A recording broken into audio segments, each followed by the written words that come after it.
Good morning, good morning. Welcome to 4x8 Paper Stuff, where we turn paper into magic and have fun doing it. Yes, yes, yes.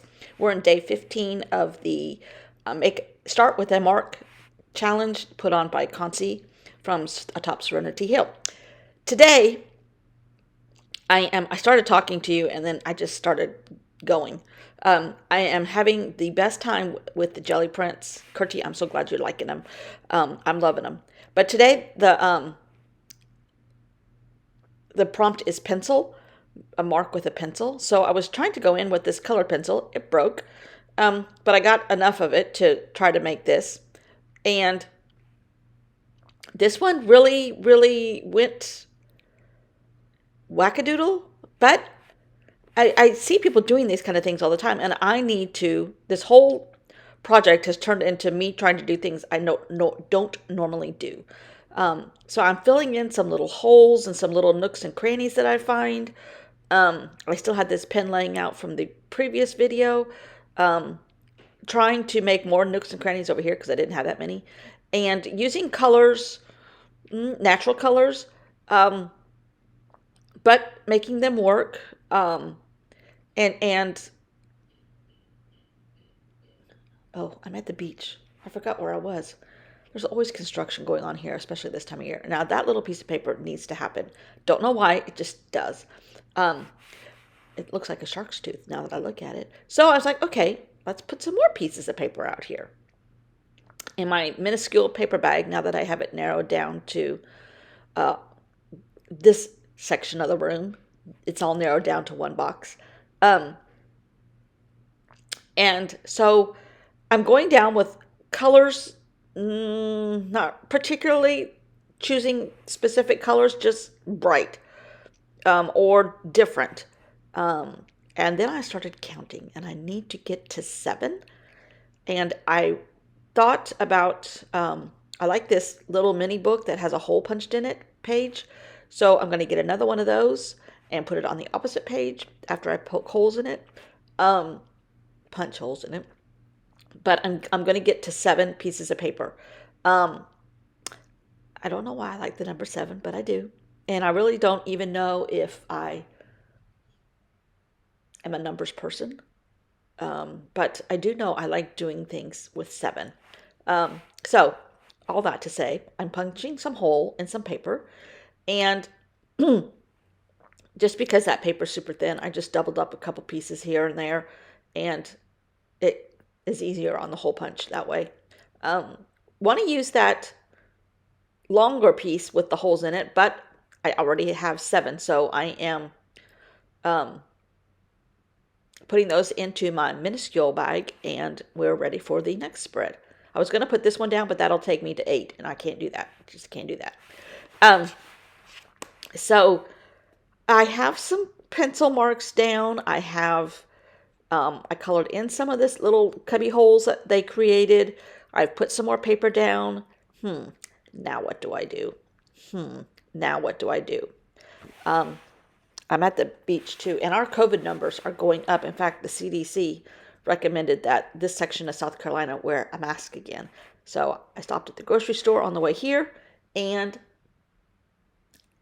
put a mask on. So now I'm going to look for specific shapes, and I kind of found these flower pod things. I'm like, okay, maybe this can take a flower pod direction, but I don't think I didn't do that. And I started looking for some upside down, and no.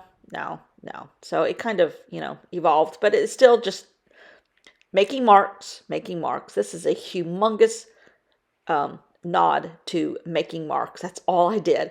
And I'm using my Neocolor 2s, and I don't even get them wet. Just adding color, blues, browns, greens, and just making marks and doing something that is out of my comfort zone. I know I'm repeating myself over and over and over, but it is, that's how it's happening. And just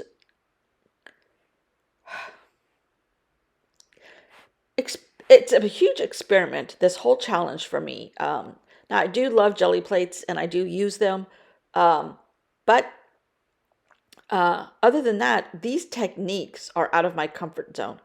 Um, this kind of art here is not in my comfort zone at all. I do stuff that sort of looks like this, but I'm making myself work with what I'm putting down and not changing my mind or giving up. I'm working very intuitively, which is my favorite. And I'm pointing to that piece of orange, so I need to add some more orange in a couple places on the other side.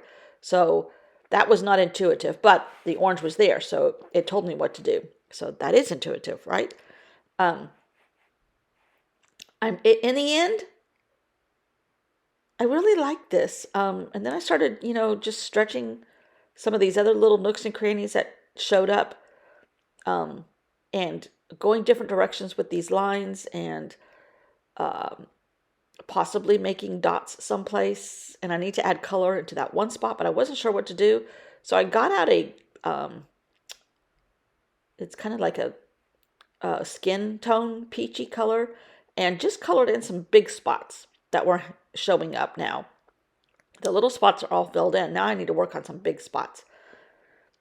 Um, in the end, it's not my favorite, but it's definitely not my worst or my least favorite. And it did provide a totally different approach to something that may have come anyhow. I don't know.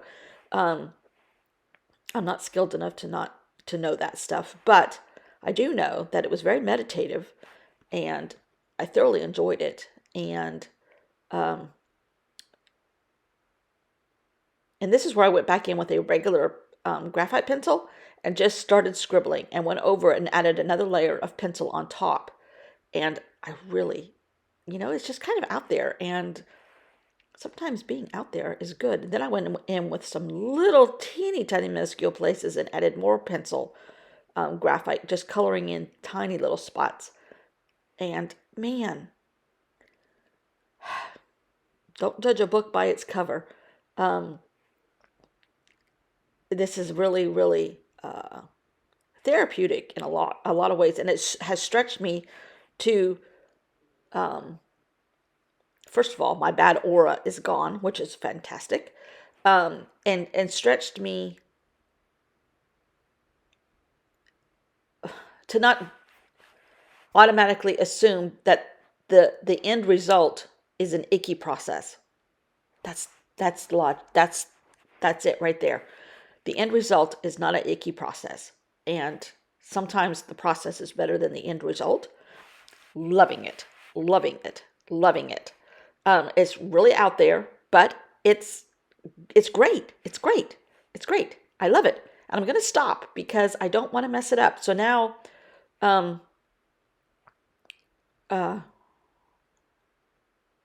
oh, and I just called it the Candyman can because he mixes it with love. Because this is mixed with love. I don't like things that the process looks like this, but I do like it. I do like it. I actually do like it. I didn't know I didn't like it. Thanks for watching. See you all tomorrow. Bye.